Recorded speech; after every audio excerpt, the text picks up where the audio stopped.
हाँ जी माता जी, ठीक लग रहा है ਤੁਹਾਨੂੰ? ਅੱਗੇ ਨਾਲ ਤਾਂ ਬਹੁਤ ਫਰਕ ਹੈ। ਫਰਕ ਪਿਆ ਤੁਹਾਨੂੰ ਕਾਫੀ? ਠੀਕ ਹੈ।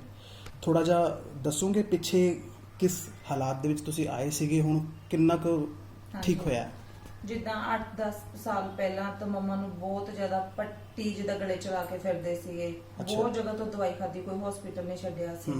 ਕਿਸੇ ਮਤਲਬ ਜਿੱਥੇ ਕਿਸੇ ਨੂੰ ਮਾਲਿਸ਼ ਕਰਨ ਲਈ ਦੱਸਣਾ, ਸ਼ਾਹਕੋਟ ਮਸੀਆਂ ਤੱਕ, ਉੱਥੇ ਤੱਕ ਵੀ ਸੀ ਲੈ ਕੇ ਜਾਂਦੇ ਰਹੇ ਤੇ ਨਹੀਂ ਠੀਕ ਹੋਏ। ਹੁਣ ਸਾਡੀ ਕਜ਼ਨ ਆਈ ਸੀ ਇੱਥੇ, ਉਹਨਾਂ ਨੇ ਸਾਨੂੰ ਦੱਸਿਆ, ਉਹ ਵੀ ਠੀਕ ਹੋਏ ਆ।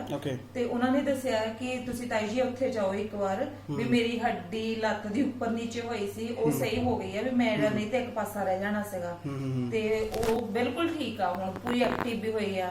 ਤੇ ਉਹਨਾਂ ਨੇ ਜ਼ਿਆਦਾ ਪ੍ਰੈਸ਼ਰ ਪਾਇਆ ਤੇ ਫਿਰ ਇੱਥੇ ਆਇਆ ਤੇ ਇਹਨਾਂ ਹੁਣ ਇੰਨਾ ਫਰਕ ਹੈ ਕਿ ਇਹਨਾਂ ਦੀਆਂ ਬਾਹਾਂ ਜਿੱਦਾਂ ਪਹਿਲੇ ਇਦਾਂ ਚੱਕ ਕੇ ਰੱਖਦੇ ਸੀ ਤੇ ਹੁਣ ਪ੍ਰੋਪਰ ਆਪਣੇ ਆਪ ਹਿਲਾਉਂਦੇ ਆ, ਆਪਣੇ ਆਪ ਚੱਲਦੇ ਵੀ ਹੈਗੇ ਆ। ਤੇ ਸਾਨੂੰ ਘਰ 'ਚ ਦੇਖਣ ਦੇ ਵਿੱਚ ਵੀ ਬਹੁਤ ਖੁਸ਼ੀ ਹੁੰਦੀ ਹੈ ਕਿ ਦੇਖ ਕੇ ਬਿਲਕੁਲ ਸਹੀ ਚੱਲਦੇ ਪਏ ਆ। ਤੇ ਉਹਦੇ ਅਕੋਰਡਿੰਗ ਅਸੀਂ ਪਹਿਲਾਂ ਹੀ ਤਿਆਰੀ ਕਰ ਲਈ ਕਿ ਅਸੀਂ ਜਾਣਾ ਹੈ ਹੁਣ ਤੇ ਅੱਗੇ ਦੀ ਅੱਗੇ ਸਹੀ ਹੋ ਜਾਣਾ। ਸਾਡੀ ਉਮੀਦ ਜਾਗੀ ਹੈ। ਪਹਿਲਾਂ ਹੱਸਦੇ ਵੀ ਨਹੀਂ ਸੀਗੇ? ਨਹੀਂ, ਸਾਡੀ ਉਮੀਦ ਜਾਗੀ ਆ ਹੁਣ। ਹੱਥ ਚੱਕ ਕੇ ਦਿਖਾਈਏ ਇੱਕ ਵਾਰ।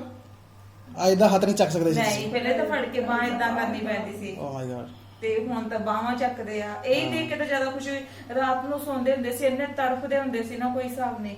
ਤੇ ਹੁਣ ਤੇ ਮਤਲਬ ਅਸੀਂ ਦੇਖਿਆ ਕਿ ਰਾਤ ਨੂੰ ਵੀ ਰਿਲੈਕਸ ਹੋ ਕੇ ਸੌਂਦੇ ਆ।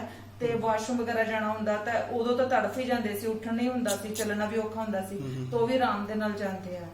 ਬਟ ਥੋੜਾ ਜਿਹਾ ਇਹਨਾਂ ਦੀ ਲੱਤ ਝੂਲੇ ਦੇ ਕਰਕੇ ਥੋੜੀ ਪੇਨ ਹੋ ਜੇ, ਉਹਨੂੰ ਵੀ ਕਾਫੀ ਫਰਕ ਹੈਗਾ, ਬਟ ਥੋੜੀ ਪੇਨ ਆ। ਬਟ ਅੱਜ ਤੋਂ ਥੋੜੀ ਫਰਕ ਪੈਣੀ ਸ਼ੁਰੂ ਹੋਏਗੀ ਹੋਰ? ਹਾਂਜੀ ਹਾਂਜੀ। ਅੱਜ ਆਪਾਂ ਜਿਹੜਾ ਟ੍ਰੀਟਮੈਂਟ ਕੀਤਾ ਹਾਂਜੀ ਹਾਂਜੀ, ਉਹਦੇ ਨਾਲ ਥੋੜਾ ਹੋਰ ਫਰਕ ਪੈਣਾ ਸ਼ੁਰੂ ਹੋ ਗਿਆ। ਠੀਕ ਹੈ, ਬਹੁਤ ਜ਼ਿਆਦਾ ਫਰਕ ਆ ਪਹਿਲੇ ਨਾਲੋਂ।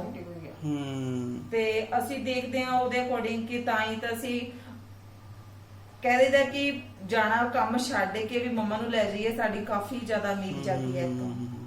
ਬਹੁਤ ਫਰਕ ਲੱਗ ਰਿਹਾ। ਕਾਸ਼ ਅਸੀਂ ਪਹਿਲਾਂ ਆਏ ਹੁੰਦੇ, ਮੰਮਾ ਪ੍ਰੋਪਰ ਠੀਕ ਹੋ ਜਾਂਦੇ। ਹੁਣ ਏਜ ਦੇ ਅਕੋਰਡਿੰਗ ਥੋੜਾ ਪੂਰਾ ਪ੍ਰੋਪਰ ਥੋੜਾ ਜਿਹਾ ਹੈਗਾ, ਟਾਈਮ ਲੱਗ ਰਿਹਾ। ਜੀ ਜੀ ਜੀ, ਜੇ ਪਹਿਲਾਂ ਆਏ ਸਲੋ ਠੀਕ ਹੋ ਰਿਹਾ ਹੈ। ਨਹੀਂ ਤਾਂ ਮੇਰੀ ਕਜ਼ਨ ਉਹ ਤਾਂ ਬਹੁਤ ਜਲਦੀ ਸਹੀ ਹੋਈ। ਉਹ ਤਾਂ 2-3 ਵਿਜ਼ਿਟਸ ਠੀਕ ਹੋ ਗਈ। ਹਾਂਜੀ, ਉਹ ਤਾਂ ਬਿਲਕੁਲ ਸਹੀ ਹੋ ਗਈ, ਜਲਦੀ ਸਹੀ ਹੋ ਗਈ।